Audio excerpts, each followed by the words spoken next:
নিজের জীবনের লক্ষ্য জানবার প্রয়োজনে, নিজের চূড়ান্ত উদ্দেশ্য এটি স্থির করবার প্রয়োজনে আমাদেরকে দ্বীনের সামনে সমর্পণ করতে হয়। এছাড়া প্রকৃতিগতভাবে আল্লাহ রাব্বুল আলামিন মানুষকে সৃষ্টি করেছেন এমনভাবে, প্রত্যেকটা মানুষ জন্মগতভাবে প্রকৃতিগতভাবে মহান রব্বুল আলামিনের কাছে নিজেকে সমর্পণ করবার চেষ্টা করে।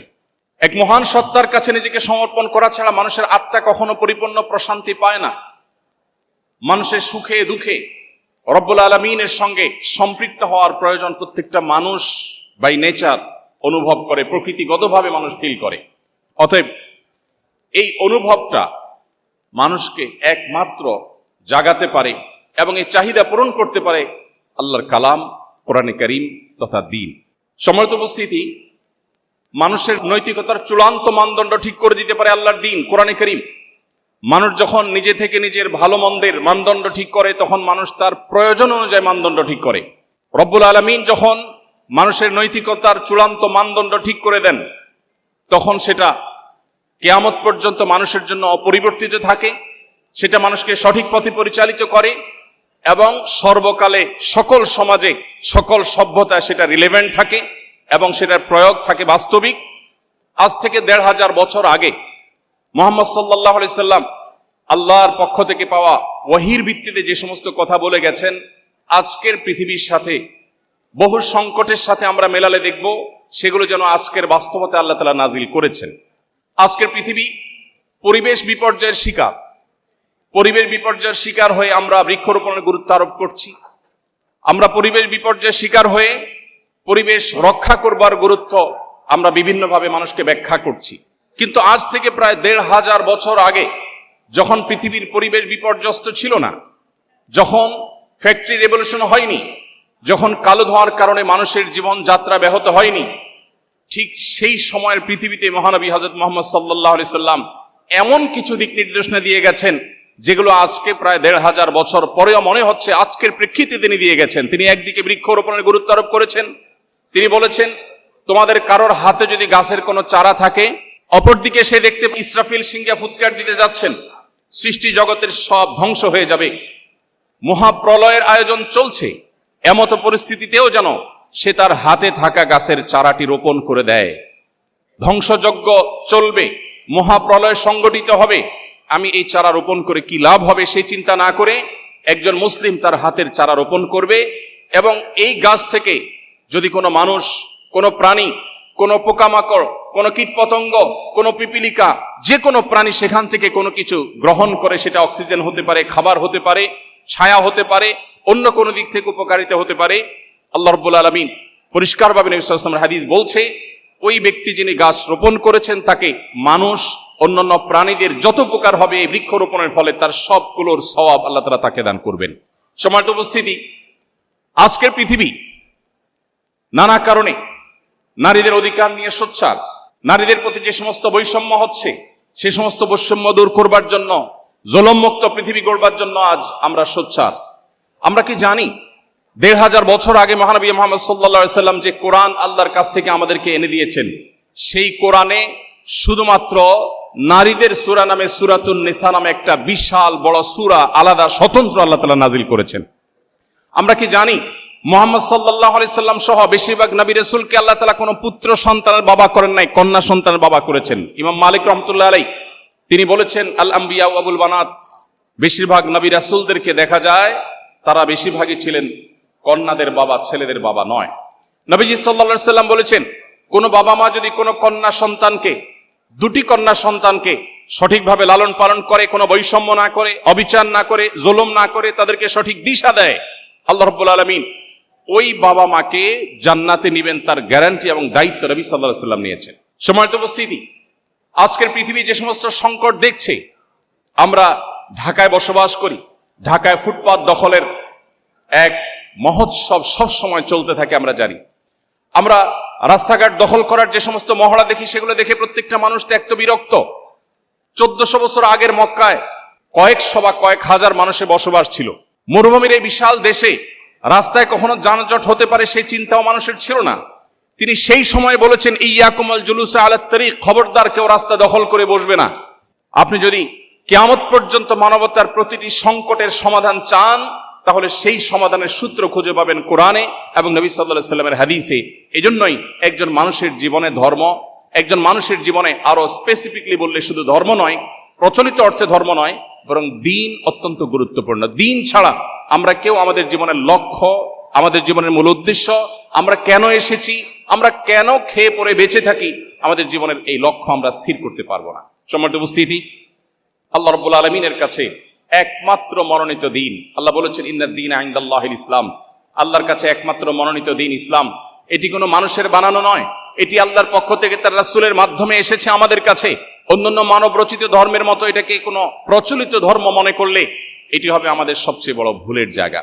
রব্বে কারীম আমাদের সবাইকে পরিপূর্ণ দ্বীনের অনুসরণ করবার তৌফিক দান করুন।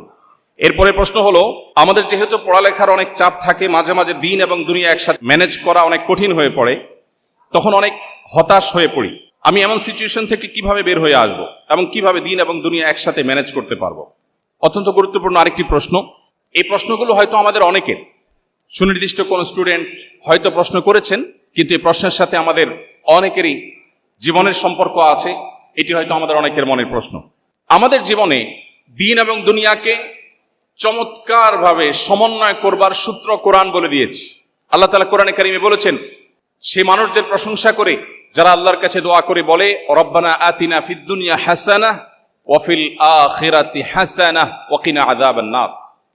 যে মানুষরা আল্লাহর কাছে দোয়া করে নিবেদন করে বলে, আল্লাহ দুনিয়াতে আপনার কাছে আমি কল্যাণ চাই, আখিরাতেও আপনার কাছে আমি কল্যাণ চাই, আল্লাহ রাব্বুল আলামিন সেই মানুষদের প্রশংসা করেছেন। এখানে অত্যন্ত চমৎকারভাবে দুনিয়া এবং আখিরাতের সমন্বয় করা হয়েছে। আপনারা সবাই কম বেশি জেনে থাকবেন, নবী করিম সাল্লাল্লাহু আলাইহি সাল্লামের জীবনে একটি ঘটনা ছিল। তার সাহাবীদের কয়েকজন উৎসুক হয়ে নবীজি সাল্লাল্লাহু আলাইহি সাল্লামের ব্যক্তিগত জীবনযাত্রাকে তারা গভীরভাবে পর্যবেক্ষণ করবার সিদ্ধান্ত গ্রহণ করলেন। তারা নিবিড়ভাবে পর্যবেক্ষণ করে দেখলেন যে মুহাম্মদ সাল্লাল্লাহু আলাইহি সাল্লাম বিশেষ কোনো আমল করেন কিনা যেটা তারা জানেন না।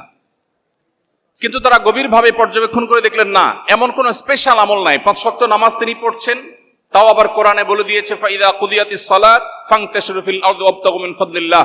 নামাজ শেষ হয়ে গেলে মসজিদ থেকে বেরিয়ে পড়ো, জীবিকা নির্বাহের জন্য, জীবিকা আহরণ করবার জন্য তুমি আল্লাহর জমিনে ছড়িয়ে পড়ো। তো মুহাম্মদ সাল্লাল্লাহু আলাইহি সাল্লাম সেই আয়াতের উপর আমল করছেন। তিনি সারাদিন আমলে মগ্ন থাকছেন না, শুধুমাত্র আমল ও ইবাদতই করছেন না, তিনি দ্বীন এবং দুনিয়াকে অত্যন্ত চমৎকারভাবে সমন্বয় করছেন। তার জীবনযাত্রা দেখে ওই কয়েকজন সাহাবী তারা নিজেদের মধ্যে বলাবলি করলেন যে মুহাম্মদ সাল্লাল্লাহু আলাইহি সাল্লাম আল্লাহর নবী এবং রাসূল, তার ব্যাপারটি ভিন্ন, আমরা কি এভাবে করলে চলবে? তাহলে আমরা কি করব?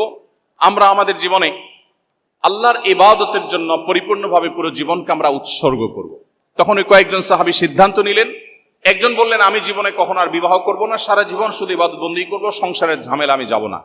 আরেকজন বললেন, আমি প্রতিদিন রোজা রাখবো, আমার জীবনে আর কখনো দিনের বেলা পানাহার করব না, সারা জীবন আমি নফল রোজা রাখবো। এভাবে এক একজন যখন এক একটা সংকল্পের কথা ব্যক্ত করছেন, নবীজি ইতিমধ্যে হাজির হয়েছেন এবং তাদের কথা শুনেছেন। তিনি বলেছেন, তোমরা কি আলাপ করছিলে? তখন তারা বললে, আল্লাহ রাসূল, আমরা এই আলাপ করেছি। নবীজি বলেছেন, দেখো, তোমাদের চাইতে আল্লাহকে আমি সবচেয়ে বেশি ভয় করি, অথচ আমি কোনোদিন রোজা রাখি, নফল রোজা, আবার কোনোদিন পানাহার করি। আমি বিবাহ করেছি, আমার সংসার আছে, আমার জীবন আছে, আমার পরিবার আছে, আমার দুনিয়ার ব্যস্ততা আছে। আমি শুধুমাত্র ধর্ম বা দ্বীন পালন করতে গিয়ে আমার দুনিয়াকে এক পাশে রেখে ঠেলে দিয়ে দুনিয়াকে আমি ভুলে গিয়ে আমার জীবন যাপন করিনি। আবার অপরদিকে দুনিয়ার মধ্যে, বস্তুবাদের মধ্যে হাবুডুবু খেয়ে আমার আখিরাতকে, অনন্তকালকে আমি ভুলে যাইনি। নবী সাল্লাল্লাহু আলাইহি সাল্লাম দ্বীন এবং দুনিয়াকে অত্যন্ত চমৎকারভাবে সমন্বয় করবার যে দিশা তাদেরকে দিয়েছেন, সেটি হলো আপনার প্রশ্নের উত্তর।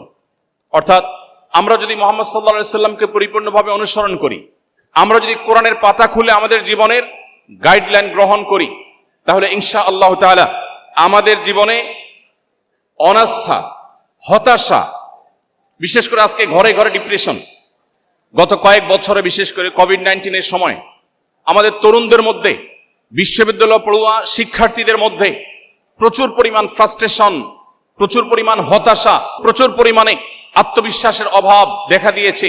অনেক তরুণরা আত্মহত্যার পথে পর্যন্ত পা বাড়িয়েছে। সম্মানিত উপস্থিতি, আপনি যদি আপনার জীবনের লক্ষ্য খুঁজে পেতে চান, আপনি যদি মানসিক প্রশান্তি চান, আল্লাহ বলেছেন, আলা বিযিকরিল্লাহি তাতমাইন্নুল কুলুব।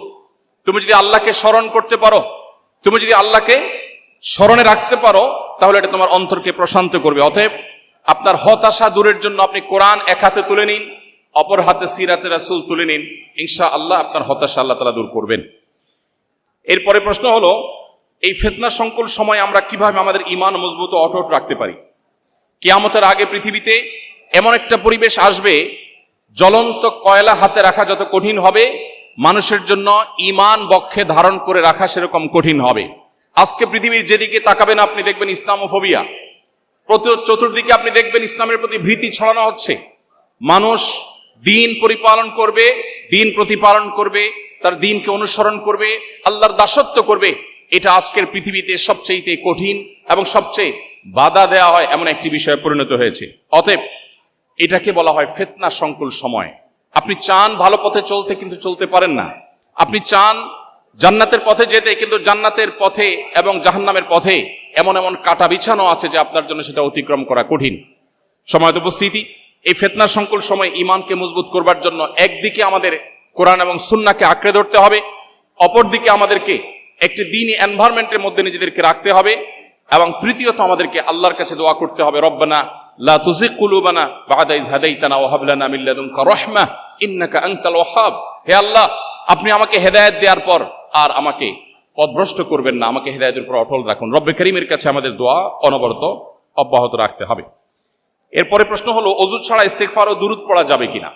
আল্লাহ রাব্বুল আলামিন যে বিষয়গুলো মানুষের জন্য সবচাইতে আবশ্যক, যেটা ছাড়া মানুষ তার ঈমানকে ধরে রাখা, আল্লাহর সাথে কানেকশনকে ধরে রাখা কঠিন, সে বিষয়গুলোকে আল্লাহ তাআলা সহজ করে দিয়েছেন।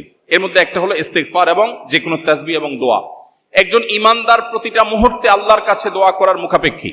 নবীজি সাল্লাল্লাহু আলাইহি সাল্লাম বলেছেন, কোন ব্যক্তি তার জুতার ফিতা যদি ছিঁড়ে যায়, খুব ছোট একটা বিষয়, মাইনর একটি বিষয়, যেটি সে চাইলেই খুব সহজেই সমাধান করতে পারে, এই মুহূর্তেও সে যেন আল্লাহর কাছে দোয়া করে, আল্লাহ এটাও একটা বিপদ, হতে পারে ছোট, আপনি আমার বিপদ থেকে রক্ষা করুন।